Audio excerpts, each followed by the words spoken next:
Hey, y'all, just got back from New Orleans. It was an incredible experience. I'm exhausted, so you know it was good. But I went down, I've been feeling like I wanted to get down there, so I finally made it. I've never been to New Orleans, but we have ancestral lineages there. We have ancestral land there. I have cousins 3 times removed I've never met, and I knew I need to get back. Um, I ended up going down to hang out with my bestie and to celebrate a birthday.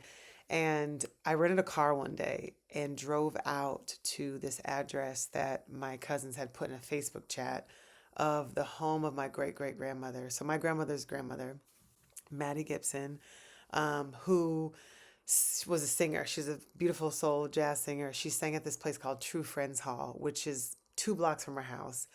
And we didn't know if either of the fixtures were still standing. So I get this car, I drive out to Donaldsonville. Donaldsonville is an hour outside of Louisiana, New Orleans. It is part of Ascension Plantation, which is one of the most lucrative sugarcane plantation in history along the Mississippi River there.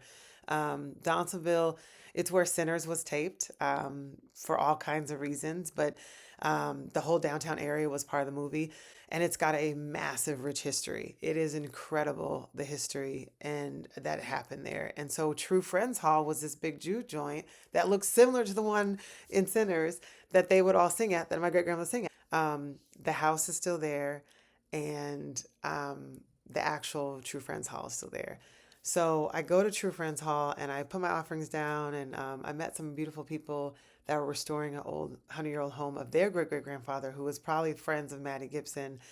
They tell me everything they need to know. They know about the place, and I was almost going to leave to go try to talk to the mayor, but I felt led to go sit at these picnic tables that are in the back. So I sat at the back and I was just sitting there kind of praying, and I was like, "What else do I need to know about you?" This is what I'm telling my ancestors. She's like, "What do I need to know?"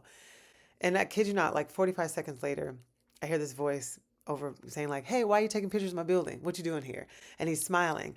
And I turn around and I'm like, I'm telling him why I'm here. I'm like, I'm the great great granddaughter of Maddie Gibson. It's been 102 years since she left. My great grandmother was this beautiful singer. She got assaulted by a Klan member, and my grandfather retaliated. And that night, they drove them out. Everybody got in the car. She got her 9 kids in the car, and they drove up to Chicago. And my family never looked back. And he was like, "I'm a historian. I've been working on this project. I have a museum across the street. It's literally this house across the street. Um, this is rich history. We got all these grants to restore this building. We're turning into a musical school, and we're trying to find families like you all to hear the stories of your family to be put in this museum." And I'm like, "What? We didn't even know I was going to be here." He ends up, taking me around the whole city on his golf court and just give me this whole history lesson of the city, which you'll see in these slides that I'm posting. And I go to his museum, and it's beautiful. It's the River Road African American Museum in Donaldsonville. Please go, please donate, because they're raising money to restore this building that my great grandmother sang at. And sure enough, her brother's on the wall. Um, there's this picture of a band, and it's a famous band, and he's like a trumpet player there. And I'm like, Percy Gibson, that's us. Like, that's me.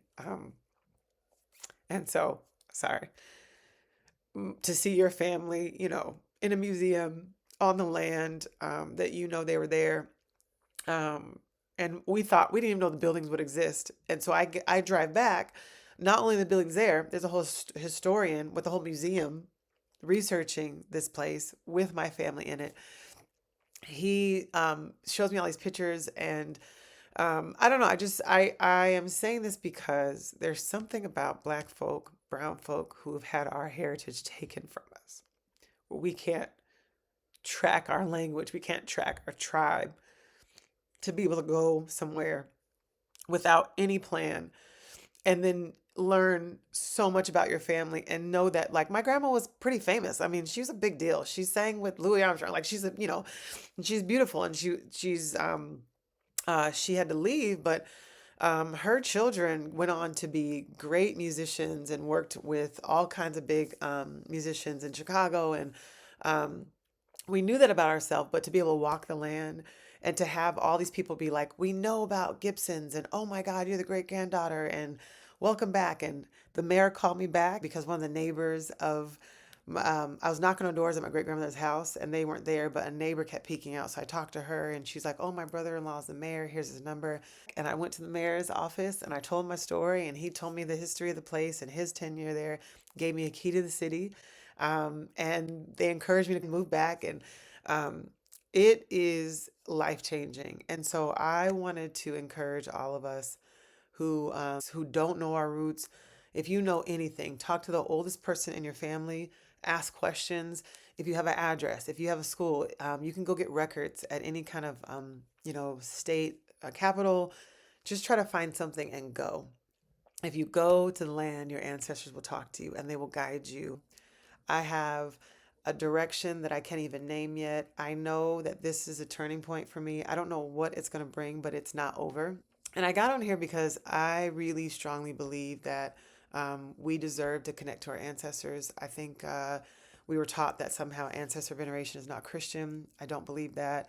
I can find you texts in the Bible if you need that, but there, I think supremacy took that from us, and it's a myth that we need to combat because there are things that we need to know for this time to live. And when I was there, it's not like knowledge in my brain, but there is something shifted in me.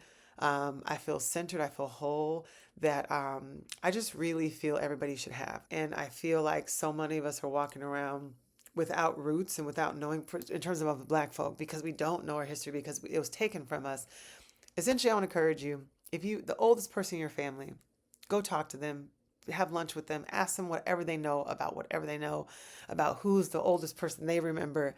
Ask about dates, about addresses. If you have ancestral land, if you know that you were from somewhere down south or in South America, like pick up and go. Pay the money, get the car, take the trip. Um, because it really did change some things for me. And yeah, I just want to encourage us to do that.